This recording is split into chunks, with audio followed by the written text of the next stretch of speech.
تو ادھر رسول اللہ نے کہا جو کوئی بھی فتح کی خبر لے کر آئے گا اس کے جنت میں جانے کی ضمانت میں لیتا ہوں۔ اب جنت کس کو نہیں چاہیے؟ جنت کس کو نہیں چاہیے؟ وہ بھی رسول اللہ کے ساتھ۔ تو چلی گئے، پہاڑوں پہ چڑھنا تو پرانی عادت تھی۔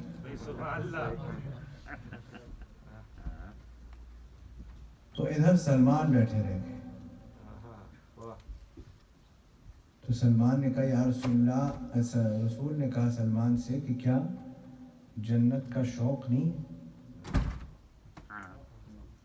کیا جنت کا شوق نہیں ہے؟ تو سلمان نے کہا جنت کا شوق تو ہے۔ کہا پھر یہ سارے تو چلے گئے، آپ نہیں گئے؟ کہا یا رسول اللہ خیال تو آیا تھا،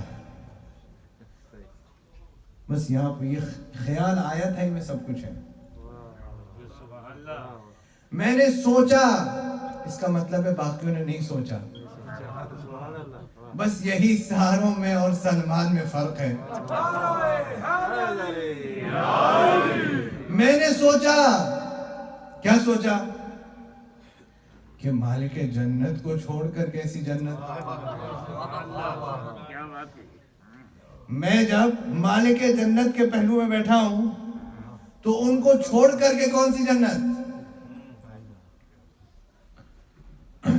اتنے میں مولا اور عمر کی ملاقات، بات چیت ہو رہی ہے۔ عمر نے کہا تم چلے جاؤ، میرے تمہارے باپ ابو طالب سے دوستی تھی۔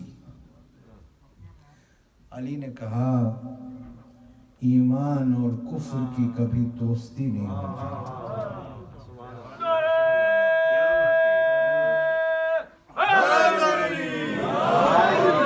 ایمان اور کفر کی کبھی نہ دوستی تھی نہ ہوگی۔ مولا نے کہا یا تو چلے جاؤ یا اسلام قبول کر لو یا پہلا وار کرو۔ علی کا یہ طریقہ تھا، یا اسلام قبول کر لو یا میدان سے چلے جاؤ یا پہلا وار کرو۔ یہ تین آپشن ہمیشہ مولا میدان میں دیتے تھے۔ سمجھو نا؟ اس نے کہا اسلام تو قبول نہیں کروں گا، اور مرد کا بچہ ہوں، میدان بھی نہیں چھوڑوں گا۔ آپ نے ایسے ہی سن لیا، میدان تو نہیں چھوڑوں گا، پہلا وار کیا۔ ادھر جو ہے وہ سب اونچائی پر چڑھے ہوئے ہیں، کوئی پہاڑ پہ، کوئی درخت پہ، کوئی یہاں۔ سب کو پتا ہے کہ علی جب فتح حاصل کریں گے، اچھا یہ بھی یقین ہے کہ علی فتح حاصل کریں گے۔ رسول اللہ نے یہ کہا ہے جب فتح ہو، یہ نہیں کہا اگر، اگر نہیں کہا ہے، جب فتح ہو۔ توجہ ہو رہا ہے؟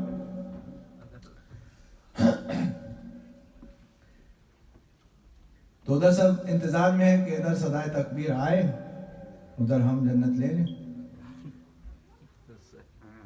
ادھر سلمان آرام سے اندر بیٹھے۔ اب یہاں پہ لوگ عام طور پہ یہ کہتے ہیں، دیکھیں یہاں پر بات کیا ہوئی تھی، ایمان اور احترام رسالت کی۔ مسلمان تو بتا دیا کہ بھی میرا احترام رسالت اتنا ہے کہ میں رسول سے جدا ہونا گوارا نہیں کیا جنت کے چکر میں۔ توجہ ہونا ہے، رسول سے جدا ہونا گوارا نہیں کیا جنت کے خیال سے۔ تو عام طور سے لوگ یہاں کہہ دیتے ہیں کہ مولا جو ہے وہ نے جب صدائے تکبیر بلند کی، لوگ بھاگتے ہوئے آنے لگے، تو سلمان نے دیکھ کر کے رسول اللہ سے کہا اگر یہ مان لیں، ہماری بھائی اگر یہ مان لیں تو پھر سلمان نے کسی کی جنت لے لی۔ یہ بات سلمان سے بعید ہے۔ ہمارے استاد اللہ کو زندگی دے، انہوں نے اس کا حل نکالا۔ انہوں نے کہا کہ نہیں ایسا نہیں ہے، کسی کی جنت لے لیں، یہ سلمان کے شان کے خلاف ہے۔ کہا بلکہ دیکھیے احترام رسالت کا اثر کیا ہوتا ہے، موضوع ہے میں کہا کہ بلکہ رسول اللہ کے لبوں پر ہلکی سی مسکراہٹ آئی تھی، بس وہ مسکراہٹ دیکھ کر کے سلمان نے مبارکباد پیش کی۔ جب وہ ہانپتے کانپتے بھاگتے ہوئے داخل ہوئے اور کہا یا رسول اللہ مبارک ہو، کہا مبارکباد تو قبول ہے لیکن جنت بچ چکی، جنت بچ چکی۔ کہا کہ یہ کیسے ہو سکتا ہے، میں سب سے پہلے آیا۔ کہا یہ تو سلمان سے پوچھو، دل کی سلوات پڑھے محمد۔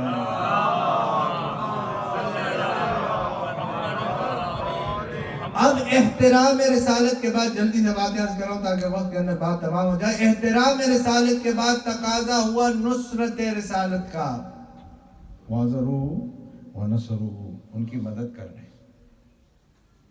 رسالت کی احترام بھی کرنا ہے، مدد بھی کرنا ہے۔ تو مدد کیسے ہوتی ہے، رسالت کی مدد کیسے ہوتی ہے؟ تو آپ متوجہ ہو جائیں، ایک شعر سن لیں۔ استاد قمر جلالی کہتے ہیں کہ 39 دن ضرور گئی تھی سپاہ حق، خیبر کا در تو کھل نہ سکا، راز کھل گیا۔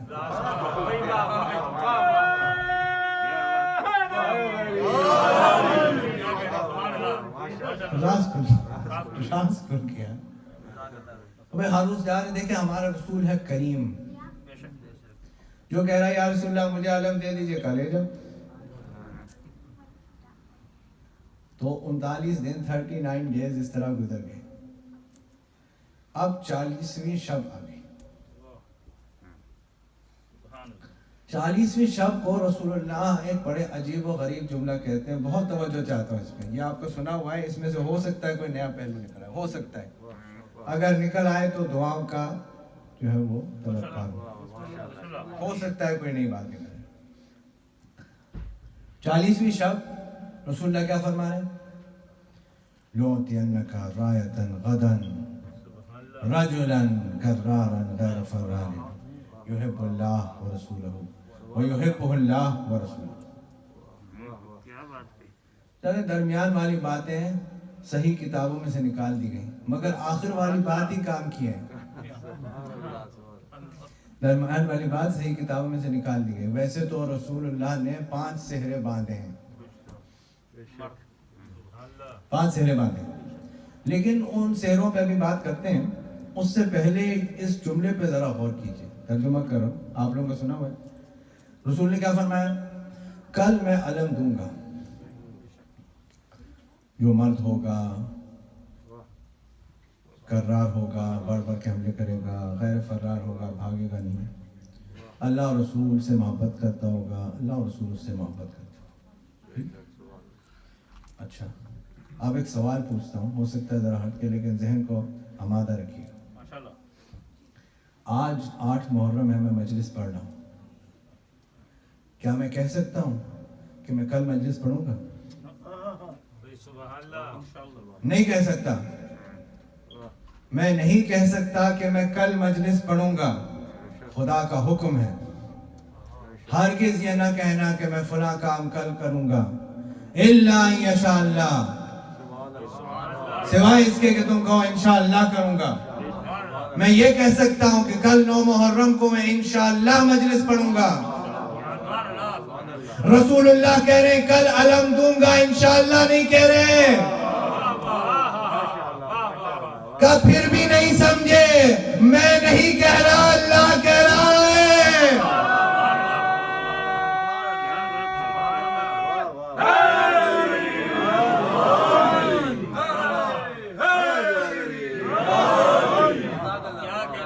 میں نہیں کہہ رہا، اگر میں کہہ رہا ہوتا تو میں کہتا انشاءاللہ علم دوں گا۔ انشاءاللہ نہ کہنا یہ بتا رہا ہے کہ زبان رسالت پر خدا کہہ رہا ہے، خدا کہہ رہا ہے کہ کل میں علم دوں گا۔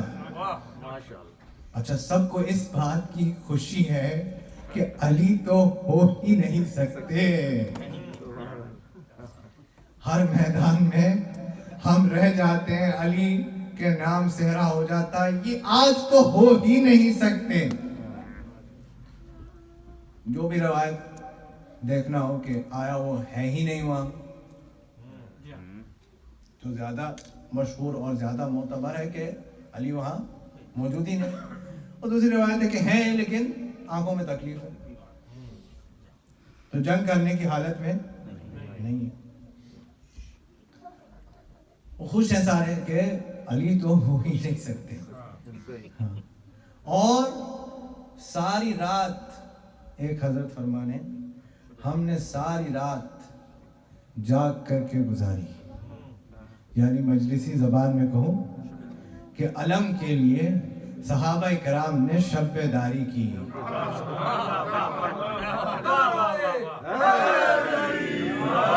تو صحابہ کے ماننے والوں کو کبھی شب بیداری پہ اعتراض نہیں ہونا چاہیے، وہ بھی علم کے لیے. یہ تو صحابہ کرام کی سنت ہے. خود فرما رہے ہیں کہ ہم نے ساری رات جاگ کر کے گزاری اس شوق میں کہ کل ہمیں علم مل جائے. آپ ابھی تک اس میں پھنسے ہوئے ہیں کہ کس کے دوپٹے سے بنایا تھا. جس سے بھی بنایا تھا دیا کس کو تھا، جس سے بھی بنایا تھا اس کی کیا اہمیت ہے کہ کس سے بنایا تھا، دیا کس کو تھا.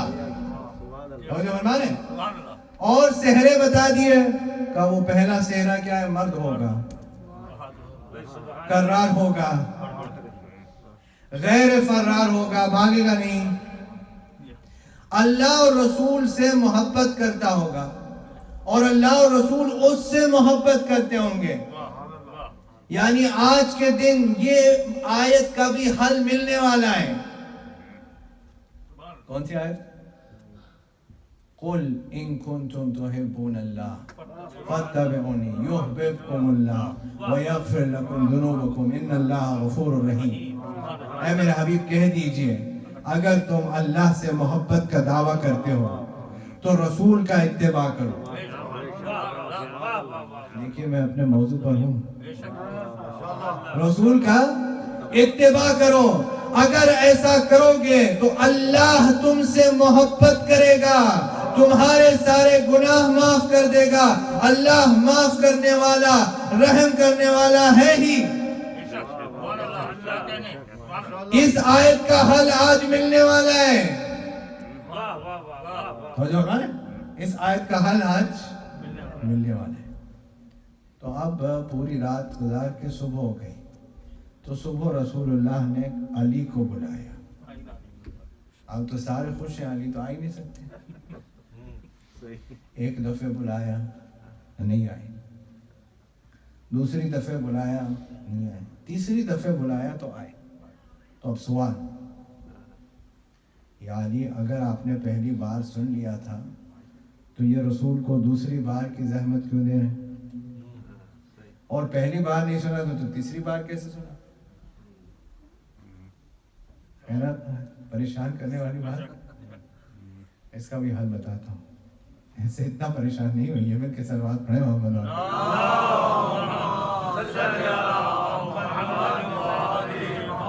یا علی آپ نے پہلی بار سن لیا تھا تو پہلی بار آنا چاہیے تھا.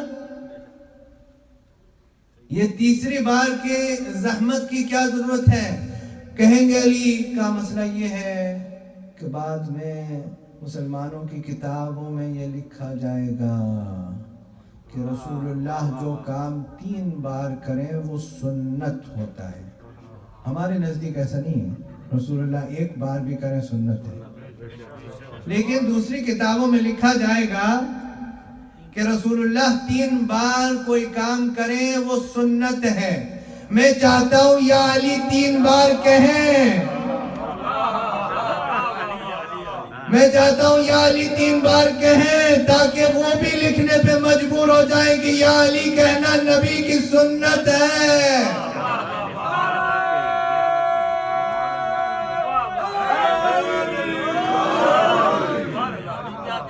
مل کر ایک صلوات پڑھنے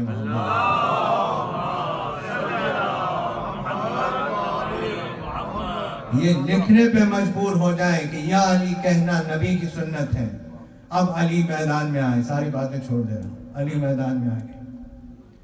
ادھر خیبر کی دیوار پہ ایک نجومی بیٹھا ہوا ہے. اس نے یہ دیکھا کہ جیسے ہی علی آئے پتھر پہ علم گاڑا،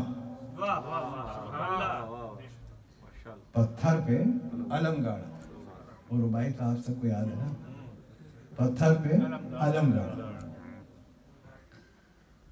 تو وہ آسمان کو دیکھے جا رہے ہیں. تو اس نے یہ کہا کہ وہ ستارہ جو 70,000 سال میں ایک مرتبہ نظر آتا ہے وہ نظر آ گیا. جیسے ہی اس جوان نے پتھر پہ علم گاڑا وہ نظر آ گیا. تو اب یہ تو سب لکھتے آ رہے ہیں، یہ وہ بدر بھی اتفاق سے ہو گیا، احد بھی اتفاق سے ہو گیا، بس جو سارے اتفاق علی کے ساتھ ہی ہوتے ہیں، سارے اتفاق علی کے ساتھ ہی. مولا نے کہا ٹھیک ہے پھر یہ بھی لکھنا پڑے گا. تو مولا نے اکھاڑ دیا اور پھر گاڑا. جو پھر گاڑا تو وہ 70,000 سال میں ایک مرتبہ نظر آنے والا ستارہ پھر نظر آیا. مولا نے پھر نکال کر پھر گاڑا. جب تیسری بار نظر آیا تو نجومی کہنے لگا خیبر والو آج تم بچو گے نہیں. نجومی کہنے لگا خیبر والو آج تم بچو گے نہیں. وہ نجومی خیبر والوں نے مٹھایا تھا، علی نے تھوڑی مٹھایا تھا. لطف تو اسی میں ہے، علی رسول نے تھوڑی مٹھایا تھا اس نجومی کو. مل کے صلوات پڑھے.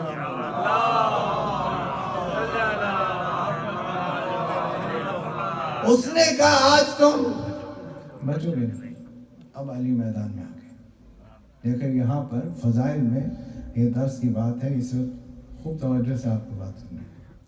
یہ باتیں تو سنی ہوئی ہیں لیکن یہ بیچ میں جو بات ہے. علی میدان میں آئے. اب ہر جنگ میں آ کے کہتے تھے میں ابو طالب کا بیٹا علی ہوں. لیکن اس میں بھی درس ہے، اس میں بھی درس ہے. اگر کسی کو کوئی بات اپنی اچھی نہیں لگتی، کسی کو اگر اپنی کوئی بات اچھی نہیں لگتی تو وہ چاہتا ہے کہ اس کا ذکر نہ ہو. وہ یہ اگر کوئی چھیڑ دے تو بات تبدیل کر دیتا ہے کہ نہیں ایسا؟ اگر علی کو فخر نہیں ہے اس بات پہ کہ میں ابو طالب کا بیٹا ہوں، ہر جنگ میں آ کے کیوں کہہ رہے ہیں میں ابو طالب کا بیٹا علی ہوں؟ امام سجاد کا جملہ یاد ہے نا آپ کو؟ آپ نے فرمایا تیرے باپ کا حق یہ ہے کہ اگر تمہارے اندر کوئی اچھی صفت نظر آئے تو وہ تمہارے باپ کی وجہ سے ہے. علی بتا رہے ہیں جتنی صفت میرے اندر نظر آ رہی ہے وہ سب ابو طالب کی وجہ سے ہے.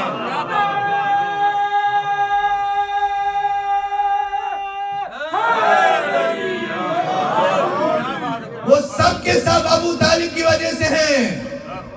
یہ علی کے بھی باپ ہیں.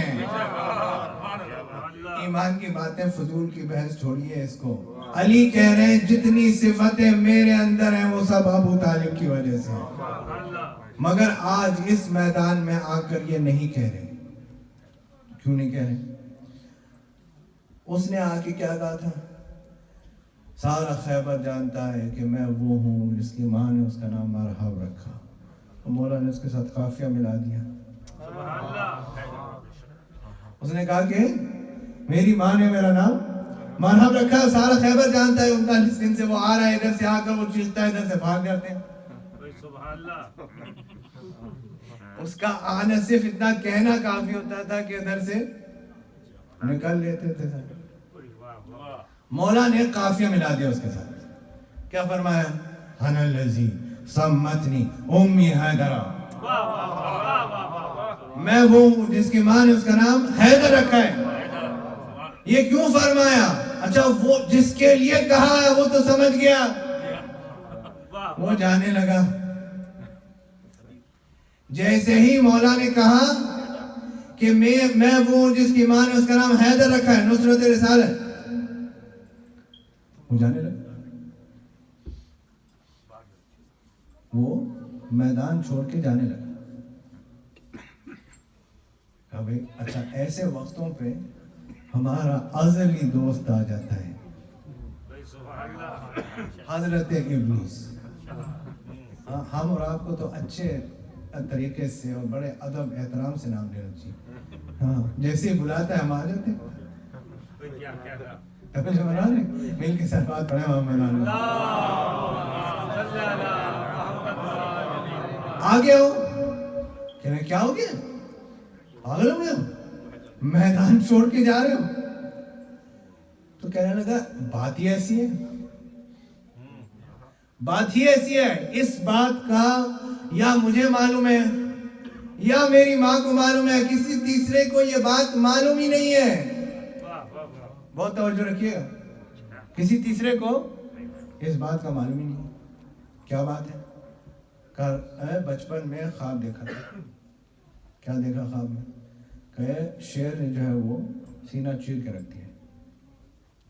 ماں جو ہے وہ خواب کی تعبیر بتاتی تھی.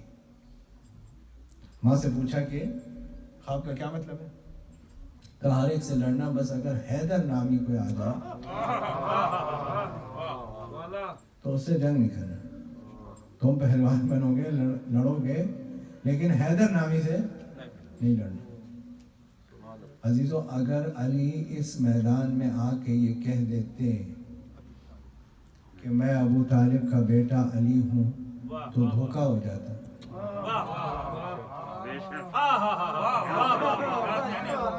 دھوکہ ہو جاتا, اسے یہ پتا نہ چلتا کہ یہ وہ حیدر ہے جس سے نہیں لڑنا ہے. علی وہ ہے جو دشمن کو بھی دھوکہ دینا گوارا نہیں کرتا.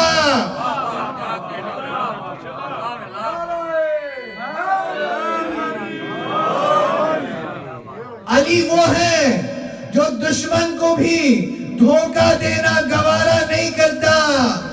علی والے رشتہ داروں کو, دوستوں کو, گھر والوں کو دھوکہ نہ دے. علی تو دشمن کو بھی دھوکہ دینا گوارا نہیں کرتا. کم سے کم علی والے دوستوں, رشتہ داروں, گھر والوں کو دھوکہ نہ دے. مل کے صلوات پڑھیں محمد وعلیہ.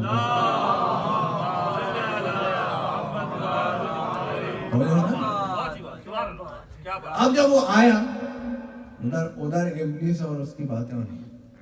ابلیس نے کہا کہ ابھی چلے جاؤ لیکن سوچ لو. عورتیں ہنسیں گی,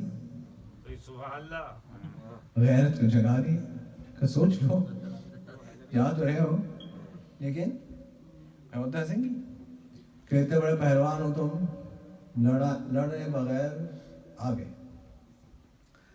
اس نے کہا بھائی ماں نے منع کیے. تو ادھر سے حضرت ابلیس نے فرمایا کیا ضروری ہے وہی حیدر ہو؟ کیا ضروری ہے وہی حیدر ہو, کوئی اور ہو؟ ضروری ہے کیا یہ وہی حیدر ہو, کوئی اور ہو؟ پھر جو ہوا وہ تو آپ کو پتا ہے, وقت بھی میرا تمام ہوگا. آخری بات سماعت فرمائیں. مرحب مارا گیا, اس کے بعد اس کا بھائی انتر بھی قتل ہو گیا, پھر حارث بھی قتل ہو گیا. تو اگر مرحب کی ماں کو کوئی لقب دیں گے, بہت توجہ رکھیے گا, مرحب کی ماں کو کوئی لقب دیں گے تو کیا کہیں گے؟ ام المشرقین.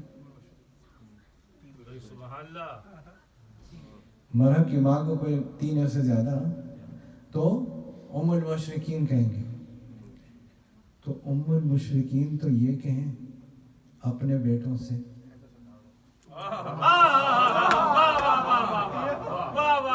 ام المشرقین تو یہ کہیں اپنے بیٹوں سے کہ حیدر سے نہ لڑنا.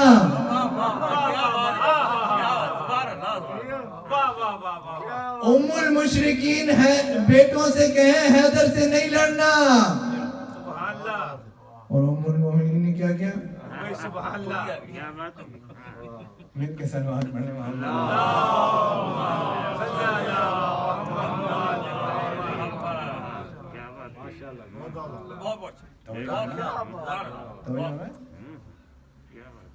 یعنی عزت رسالت بھی کرنا ہے اور نصرت رسالت بھی کرنا ہے. اس دونوں کا دم بھرنا ہے اطاعت رسالت کا تقاضا پورا کرنے کے لیے. ایمان بھی لانا ہے, عزت بھی کرنی ہے, مدد بھی رسول اللہ کی کرنی ہے. عزیزو, اگر تاریخ میں دیکھا جائے تو رسول اللہ کی مدد کرنے والے بس ابو طالب یا آل ابو طالب نظر آتے ہیں. بس ابو طالب یا آل ابو طالب نظر آتے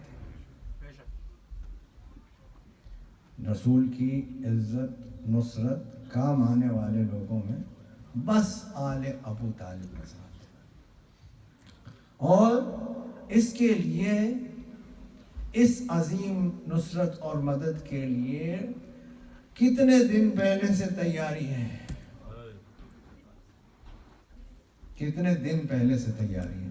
آمادہ ہو جائیں, رونے کی شب ہے, گریے کی شب ہے, دل کھول کر کے گریہ کرنا ہے.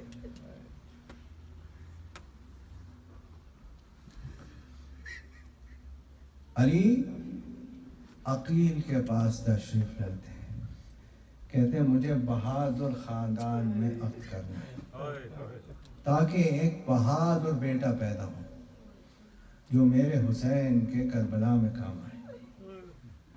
کتابوں میں لکھ دیا گیا کہ عقیل کو شجرے آتے تھے, اس لیے عقیل کو کہنے گئے تھے. علی سے زیادہ شجرے کسی کو نہیں آتے تھے.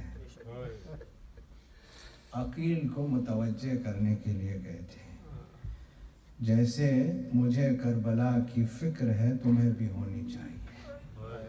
تمہارے گھر میں بھی بیٹا ہے, اسے تیار کرو کربلا کی. ہر ایک کی ذمہ داری ہے کہ کربلا کے لیے کسی نمائندے کو بھیجے. علی کہہ رہے ہیں کہ میں تیاری کر رہا ہوں کربلا کی تاکہ میرا نمائندہ ہو کربلا میں. حسین تو رسول کے نمائندے ہیں, حسین تو رسالت کے نمائندے ہیں, علی کا نمائندہ ہو کربلا میں. فاطمہ کلابیہ سے عقد ہو گیا, 4 بیٹے پیدا ہوئے, ام البنین ہو گئی. جس روز حضرت عباس دنیا میں تشریف لائے تو زینب کبریٰ جلدی سے آ کے کان میں کچھ کہتی ہیں. علی کہتے ہیں زینب جلدی کس بات کی ہے, جلدی کس بات کی ہے, عجلت کس چیز کی ہے؟ یہ بھائی تمہارا تمہاری گود میں پلے گا. کا بابا پیغام اماں کا ہے. آخری وقت میں ماں نے بلا کے کہا تھا کہ تمہارا ایک بھائی عباس ہوگا, اسے میرا سلام پہنچانا. وہ بطن ام البنین سے ہوگا مگر بیٹا میرا ہوگا. اجرکم اللہ, اللہ آپ کو کسی غم میں نہ رلائے سوائے غم حسین. وہ بیٹا ام البنین کے بطن سے ہوگا مگر ہوگا میرا. اجرکم اللہ. عباس کے بس ایک تو جملے سماعت فرمائیں, کربلا میں آ جائے. کربلا میں جو دہشت ہے وجود ہے حضرت عباس سے. دہشت ہے, نام عباس کافی ہے. دشمنوں کے بے چینی کے لیے نام عباس کافی ہے. تو کچھ تو ہوا ہوگا نا جس کی وجہ سے اتنی دہشت ہے. روز صفین علی نقاب لگا کر کے عباس کو میدان میں بھیجتے ہیں. نقاب ڈال کر عباس میدان میں آتے ہیں. اب فوج شام بڑی پریشان ہے. یہ لڑتا علی کے انداز میں ہے, جنگ علی کے انداز میں کرتا ہے, 2 ٹکڑے بھی ویسے ہی علی کی طرح کرتا ہے. مگر نہ قد علی کا ہے نہ قامت علی کی ہے. یہ تو بہت چھوٹا سا بچہ نظر آ رہا ہے, بہت چھوٹا سا بچہ نظر آ رہا ہے. یہ دہشت ہے فوج شام میں کہ یہ ہے کون. اتنے میں خیمے سے علی برآمد ہوتے ہیں. اب تو یقین ہو گیا کہ علی نہیں ہو سکتے. تو اب یہ پوچھتے ہیں کہ یہ کون ہے. وہاں نقاب الٹ کر کے علی کہتے ہیں یہ قمر بنی ہاشم ہے. یہ قمر بنی ہاشم ہے. یہ کس میں قمر بنی ہاشم ہے؟ یہ اس میں قمر بنی ہاشم ہے کہ جہاں حضور کو کہا جا رہا ہے کأنہ البدر فی لیلۃ تمامہ و کمالہ. رسول اللہ ویسے ہیں جیسے 14ویں کا چاند ہوتا ہے. علی کے لیے کہا جا رہا ہے والشمس وضحاها والقمر اذا تلاها. قرآن کہہ رہا ہے وہ چاند ہے، قسم ہے اس چاند کی کہ جو سورج کا جانشین بنتا ہے. ان کے درمیان قمر بنی ہاشم ہے عباس. ان کے درمیان قمر بنی ہاشم ہے عباس. اور مقصد وجود عباس کربلا ہے. اٹھتے بیٹھتے علی کہہ رہے ہیں تم کربلا کے لیے ہو، تمہیں کربلا کے لیے بنایا گیا، تمہیں کربلا کے لیے مانگا گیا. اٹھتے بیٹھتے علی کہہ رہے ہیں تمہارا کام حسین کی حفاظت کرنا ہے. علی کا آخری وقت آتا ہے، ہر بچے کا ہاتھ حسن مجتبیٰ کے ہاتھ پر رکھ دیتے ہیں، کہتے ہیں یہ تمہارا امام ہے. علی پر غشت آ رہی ہے، ادھر سے رونے کی آواز آتی ہے. علی کہتے ہیں ابھی میں زندہ ہوں، کون رو رہا ہے؟ کہا ماں ام البنین رو رہی ہیں. ماں ام البنین رو رہی ہیں. کہا کیوں رو رہی ہیں؟ کہا کہ ہر ایک کا ہاتھ حسن مجتبیٰ کے ہاتھ پہ رکھا، میرے عباس کا ہاتھ نہیں رکھا. حسین نے کہا، علی نے کہا حسین کو بلاؤ. علی نے کہا حسین کو بلاؤ. سب کا ہاتھ حسن مجتبیٰ کے ہاتھ پہ رکھا تھا. اب عباس کا ہاتھ حسین کے ہاتھ پہ رکھ دیتے نہیں. کہا حسین کو بلاؤ. حسین کا ہاتھ عباس کے ہاتھ پہ رکھ دیا.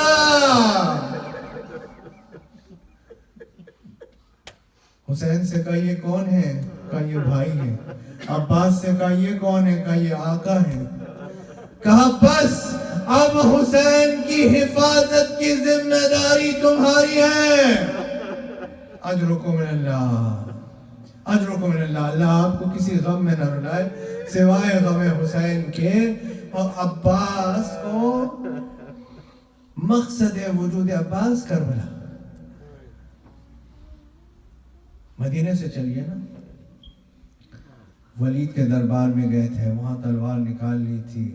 حسین نے کہا عباس چلو. مکے میں عباس نے خطبہ دیا، کہا کہ اگر تم کو یہ کعبہ مجبور نہ ہوتا تو تم یہ دیکھتے یہ میرے امام کے پیچھے چلتا. کربلا میں وارد ہو گئے، پانی کے نزدیک خیام لگائے گئے. دشمنوں نے کہا یہاں سے خیمے ہٹائیے. عباس نے تلوار نکال لی. حسین نے کہا عباس خیمے دور نصب کر لیں گے، جنگ کا آغاز نہیں کریں گے. 9 محرم کی صبح پہلا تیر چلتا ہے. عمر سعد کہتا ہے گواہ رہنا پہلا تیر میں نے چلایا ہے، گواہ رہنا پہلا تیر میں نے چلایا ہے. حسین کسی کو بھی بھیجتے تھے، عباس کو بھیجا. کہا جاؤ. کتنا مشکل ہے یہ عباس. کہا جاؤ ایک رات کی مہلت طلب کر کے آؤ. یہ مہلت لینے نہیں دینے گئے تھے حسین، لیکن عباس کے ہاتھوں عباس سے کہا، یہ بتایا اطاعت امام کیسے ہوتی ہے، اتباع رسول کا تقاضا کیا ہے. ہاں عزیزو، شب عاشور یہ بات ہو رہی ہے کہ علم کس کو دیا جائے. میر انیس کے زبانی سنیے. بس جس کو تم کہو اسے دے فوج کا علم، بس جس کو تم کہو اسے دے فوج کا علم.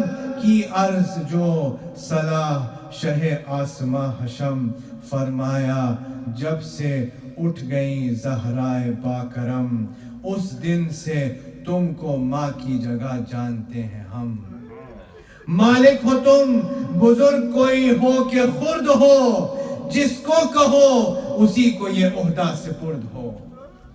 جس کو کہو اسی کو یہ عہدہ سپرد ہو. بولی بہن کہ آپ بھی تو لیں کسی کا نام. ہے کس طرف توجہ سردار خاص و عام, گر مجھ سے پوچھئے ہے شہ آسماں مقام. قرآن کے بعد ہے تو علی ہی کا ہے کلام. شوکت میں قد میں شان میں ہم سر کوئی نہیں. شوکت میں قد میں شان میں ہم سر کوئی نہیں. عباس نامدار سے بہتر کوئی نہیں. عباس نامدار سے بہتر کوئی نہیں. اب یہ بند سماعت فرمائیے جس میں میر انیس 22 صفات حضرت عباس کی ایک بند میں فرما رہے ہیں. عاشق, غلام, خادم دیرینہ جانثار, فرزند, بھائی, زینت پہلو, وفا شعار, جرار, یادگار پدر, فخر روزگار, راحت رسا, مطیع, نمودار و نامدار, صفدر ہے, شیر دل ہے, بہادر ہے, نیک ہے, بے مثل سینکڑوں میں ہزاروں میں ایک ہے. بے مثل سینکڑوں میں ہزاروں میں ایک ہے. شب عاشور عباس کو علم سپرد ہو گیا. علم سپرد ہو گیا. صبح لڑائی کا آغاز ہوا. میمنہ کے اوپر حبیب ابن مظاہر تعینات کیے گئے ہیں. میسرہ کے اوپر زہیر ابن قین تعینات کیے گئے ہیں. علم فوج حسینی حضرت ابو الفضل العباس کے ہاتھ میں ہے. پہلا حملہ ہو گیا. اصحاب شہید ہو گئے. عباس نے کہا مولا مجھے اذن جہاد دیا جائے. مجھے اذن جہاد دیا جائے. حسین نے کہا عباس تمہیں کیسے اذن جہاد دے دیا جائے؟ تمہیں کیسے میں اجازت دے دوں؟ تم تو میرے لشکر کے علمدار ہو. عزیزو اصحاب شہید ہوتے رہے. عباس اذن جہاد طلب کرتے رہے. سب اصحاب شہید ہو گئے. اب خاندان امام شہید ہونے کے لیے چلا. اب پھر عباس جو ہے وہ اذن جہاد لینے آئے. پھر امام کا وہی جواب ہے عباس تمہیں کیسے اذن دے دیا جائے, تم میرے لشکر کے علمدار ہو. عزیزو بس ایک مرتبہ مقاتل کے جملے ہیں. ایک مرتبہ جب عباس پھر آئے اور کہا کہ مولا اذن جہاد دیجئے, مولا نے پھر یہی جملہ دہرایا کہ عباس لشکر کے علمدار ہو. فنظر یمینا و شمالا. عباس کبھی داہنے دیکھتے تھے کبھی بائیں دیکھتے تھے. کہتے تھے مولا وہ لشکر کہاں رہا جس کا میں علمدار ہوں. وہ لشکر کہاں رہا جس کا میں علمدار ہوں. پھر بھی عباس کو استجابت نہیں مل رہا. اب عباس بچوں کے خیمے میں آتے ہیں, سکینہ کا مشکیزہ لیتے ہیں, سکینہ کے ساتھ آتے ہیں. میر انیس کے زبانی سنیے. ناگاہ آ کے بالی سکینہ نے یہ کہا کیسا ہے یہ ہجوم, کدھر ہے میرا چچا, عہدہ علم کا ان کو مبارک کرے خدا. لوگوں مجھے بلائیں تو لینے دو ایک ذرا, شوکت خدا بڑھائے میرے امو جان کی. میں بھی تو دیکھوں شان علی کے نشان کی.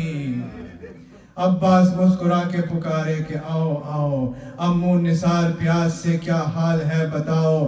بولی لپٹ کے وہ کہ میری مشک لیتے جاؤ. اب تو علم ملا تمہیں پانی مجھے پلاؤ. تحفہ کوئی نہ دیجئے نہ انعام دیجئے, قربان جاؤ پانی کا ایک جام دیجئے. قربان جاؤ پانی کا ایک جام دیجئے. عزیزو سکینہ کو لے کر حضرت ابو الفضل عباس امام کی خدمت میں خاموشی سے آ کر کھڑے ہو گئے.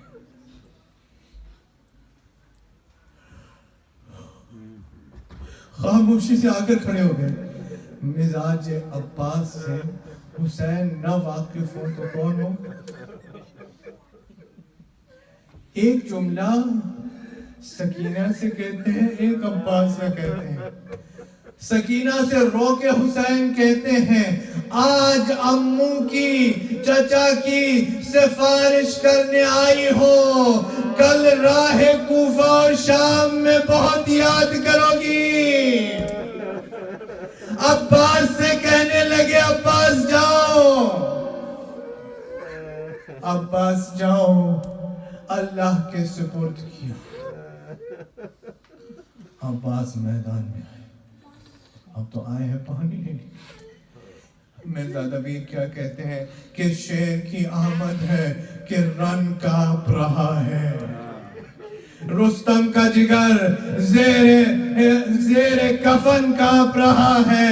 ہر قصر سلاطین زمن کانپ رہا ہے. سب ایک طرف چرخ کہن کانپ رہا ہے. شمشیر بکف دیکھ کے حیدر کے پسر کو جبریل لرزتے ہیں سمیٹے ہوئے پر کو. عزیزو، امام صادق علیہ السلام کی حدیث ہے امام حضرت عباس کے بارے میں، کانا امی عباس کامل الایمان ونافذ البصیرہ. میرے چچا عباس ایمان میں ٹھوس اور صاحب بصیرت تھے. بعض علماء نے لکھا ہے کہ بصیرت کا مطلب یہ ہے کہ عباس لوگوں کو نظروں سے مار دیتے تھے. کسی کو دیکھ کر اس پر نظر ڈال کر وہ مر جاتا تھا. اجرکم اللہ. بس نظروں سے مارتے ہوئے دریا کے کنارے پہنچے. پانی کو مشکیزے کو بھر لیا. کسی شاعر نے کہا ہے سجا رکھی تھی دریا پر عجب بارات پانی کی، اور بہت کرتے تھے اشرار یزیدی بات پانی کی. ارے پہنچے دریا پر ٹھوکریں ماری چلے آئے، بتا دی حضرت عباس نے اوقات پانی کی. مشکیزہ بھر لی. اب پلٹے. ادھر عمر سعد کا حکم آیا. کہا کچھ بھی ہو جائے پانی خیام حسینی میں نہیں پہنچنا چاہیے. لشکر والے کہتے ہیں تم کیا سمجھتے ہو؟ تم کیا سمجھتے ہو یہ نظروں سے لوگوں کو مار دیتا ہے؟ ہمارے ساتھ کہتا ہے میں کچھ نہیں جانتا، بس اتنا جانتا ہوں کہ تمہارا کام یہ ہے کہ خیام حسینی تک پانی نہیں پہنچنا چاہیے. اب عزیزو، سامنے سے کوئی آئے گا، نظروں سے مارا جائے گا. اب بزدلوں کے طریقے کو اپنایا گیا. پیچھے سے آ کر ایک شقی نے وار کیا، داہنا ہاتھ قلم ہو گیا. سکینہ بچوں کو لے کر خیام کے باہر کھڑی ہیں. سب کے ہاتھ میں ننھے ننھے سے کوزے ہیں. کہا میرا چچا عباس آ رہا ہے، پانی لے کر کے آ رہا ہے. بس بچوں تھوڑی سی دیر اور پیاس کی شدت برداشت کرنی ہے. میرا چچا عباس پانی لے کر کے آ رہا ہے. جب داہنا ہاتھ قلم ہوا تو علم لرزا. بچے پریشان ہوئے. عباس نے بائیں ہاتھ میں علم اور مشق سکینہ لے لیا. علم دوبارہ سیدھا ہوا. بچے راحت پا گئے. اجرکم اللہ. ادھر سے شقی بڑا پیچھے سے آ کر بائیں ہاتھ پہ قلم کر دیا. اب پھر علم لرزا، پھر بچوں کی پریشانی. اب عباس نے دانتوں میں مشق سکینہ اور علم کو لے لیا. دوبارہ علم سیدھا ہو گیا. پھر بچے راحت پا گئے. اب عباس کے دل و دماغ میں بس یہ خیال ہے کہ کسی طرح پانی پہنچ جائے. ادھر عمر سعد کا حکم ہے کسی بھی صورت پانی نہیں پہنچنا چاہیے.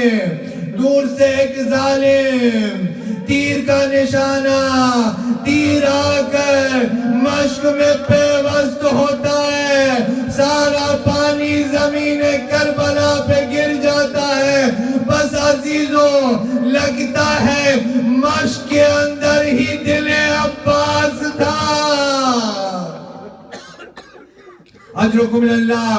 بس عزیزوں، مولانا سبت حسن صاحب قبلہ اس خطابت کے بانی فرماتے تھے کہ جب کوئی گرتا ہے ہاتھوں کا سہارا لیتا ہے، اب الفضل العباس منہ کے بل زمین کربلا پر آئے، ادھر آواز دی مولا میری مدد کو آئیے، ادھر حسین نے کمر پکڑ لی، الان انکسر ظہری وقلت حیلتی۔ عباس، اس صدا نے میری کمر کو شکستہ کر دیا، میرا سہارا ٹوٹ گیا۔ ناگاہ فغاں زیر علم یہ ہوئی پیدا، سیدانیہ دو مادر عباس کو پرسا، تعظیم کو سب اٹھے کہ ہے نالائے زہرا۔ زینب نے کہا اماں وطن میں ہے وہ دکھیا، آئی یہ ندا، پاس ہوں میں تو دور کہاں ہوں، عباس میرا بیٹا ہے، عباس کی ماں ہوں۔ حسین عباس کے سرہانے پہنچے، کہا عباس کوئی آخری خواہش ہے؟ رو کے عباس کہنے لگے مولا دو آخری خواہش ہیں، میرا لاشا خیموں میں نہ لے جائیے، میں سکینہ کے سامنے شرمندہ ہوں، میں نے وعدہ کیا تھا کہ پانی لے کر آؤں گا، وعدہ پورا نہ ہو سکا۔ کہا مولا دوسری خواہش یہ ہے کہ دنیا میں آیا تھا تو آپ کی زیارت کی تھی، اب دنیا سے جا رہا ہوں، آپ کی زیارت کر کے جانا چاہتا ہوں۔ ایک آنکھ میں خون بھرا ہوا ہے، دوسری آنکھ میں تیر ہے، ارے میرے مولا زحمت نہ دیتا لیکن ہاتھ نہیں ہے۔ اجرکم اللہ، اللہ آپ کو کسی غم میں نہ رلائے سوائے غم حسین کے۔ بس عزیزوں بات تمام کر دیتا، ایک جملہ اور سنیے۔ حسین نے کہا عباس میری بھی ایک خواہش ہے،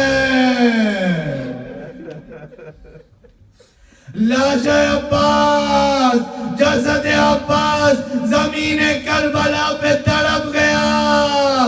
مولا اس حال میں غلام کیا کر سکتا ہے؟ حسین نے کہا ساری زندگی آقا اور مولا کہہ کے پکارا، ذرا ایک بار بھائی کہہ کے پکارو۔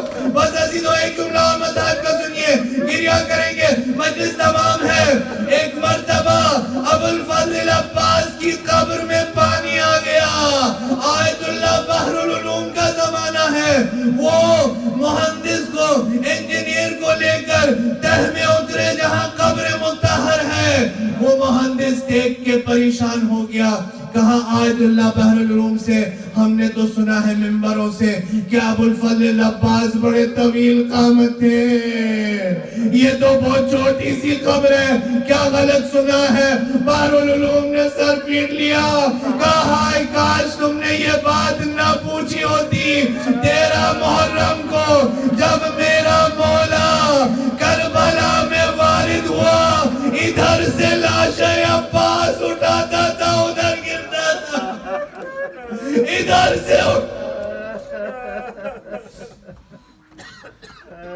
یا حسین